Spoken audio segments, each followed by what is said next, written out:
How often are you feeling overwhelmed? When I asked this question on Instagram the other day, it blew my mind that 100% of you said yes. I've been thinking a lot about this lately as I've been kind of coaching some clients through it and talking about how you deal with it, because entrepreneurship just tends to lean towards a bit of overwhelm. It can be really hard to avoid.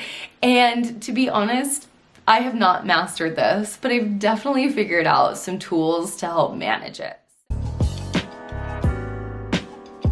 I'm going to share a few of those tools, and hopefully it's something that you can take into your life that will help you a little bit. You don't have to be an entrepreneur for this. This is good for just motherhood in general. I've actually found in my 10 years of entrepreneurship that it is a lot like motherhood. So I think it's often very funny how much they translate into each other. So hopefully you can use it whether you're a parent or an entrepreneur or just someone navigating through life. So let's talk about overwhelm.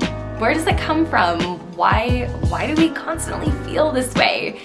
And I'll tell you, I think the reason that we constantly feel overwhelmed is because there's so much coming at us every day, from the notifications on your phone to the emails coming into your inbox to the web and what you're searching and what's coming up. Even while you're on social media these days, it's overwhelming the amount of people that are on there and what you have to sift through. It's overwhelming how many products are now on there, how many small businesses are popping up. So it can be really hard to know how to navigate everything, especially because we're dealing with expectations from everybody else and this standard that we're trying to live up to. The biggest thing that I've found contributes to overwhelm is obviously overscheduling yourself.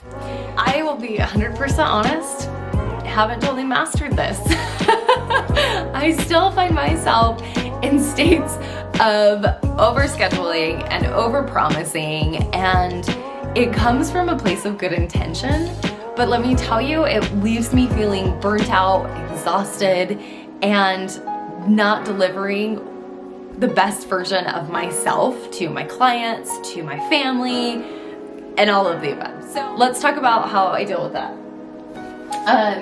One thing that I cannot suggest highly enough, and I've talked about it a lot, and I will continue to talk about it a lot, is organization. If you don't have anything else in your life organized, do this one thing. And it doesn't have to be the way that I do it. Just do it in a way that works for you, that you will stick with. So what works for me is using an actual planner. Yes, I know, paper, weird. As much as you can schedule this in your phone and on your computer and whatever, those are great. That's great to be reminded. But you're 10 times more likely to remember something if you write it down.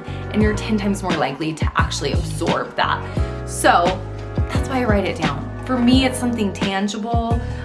It's something that I can refer back to, that I don't have to search through everything on my computer or get distracted on my phone with other notifications. And it just kind of, I think I'm a creative visual thinker, so it's good for me that way too. But the biggest thing when you're scheduling out your day, for me, I will schedule out hour by hour. And let me tell you why I do it this way. I have tried a lot of different ways. So again, whatever works for you, awesome, roll with it.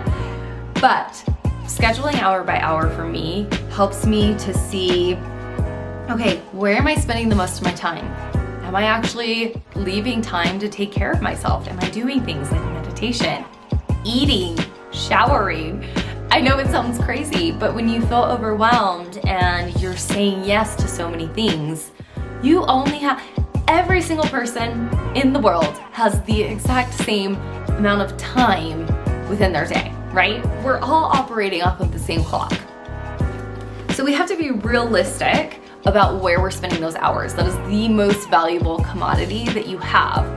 So when you break it down, recognize what you're spending the most time on, and then ask yourself, one, am I wasting a lot of time doing things that don't really matter? Am I saying yes to things that I don't even want to do? And are the choices that I'm making throughout the day aligning with the kind of person that I envision being? Is it like, when I look at this to-do list, do I think, oh my God, I don't even want to wake up tomorrow because that sounds miserable? Or am I thinking, okay, there's some things I have to do, but you know what? For the most part, feeling pretty good. Feel like I can be the person that I want to be.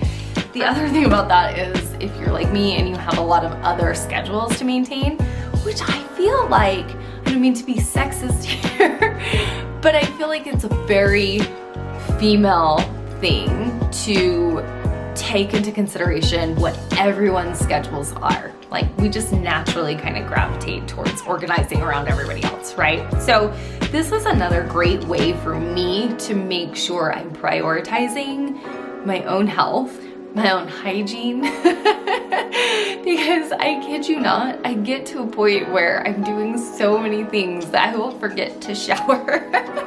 That is the number one thing I can tell you will help with managing your overwhelm, because if you're truly honest with yourself about what's on that paper, it's gonna give you insight into how you can manage it. If you're not perfect yet, because Lord knows that I'm not, and I promise you, as much as I've gotten better at it, in the last 7 years, I'm still not perfect, and I still have weeks where I go, oh my gosh, it's Wednesday and I totally forgot to plan.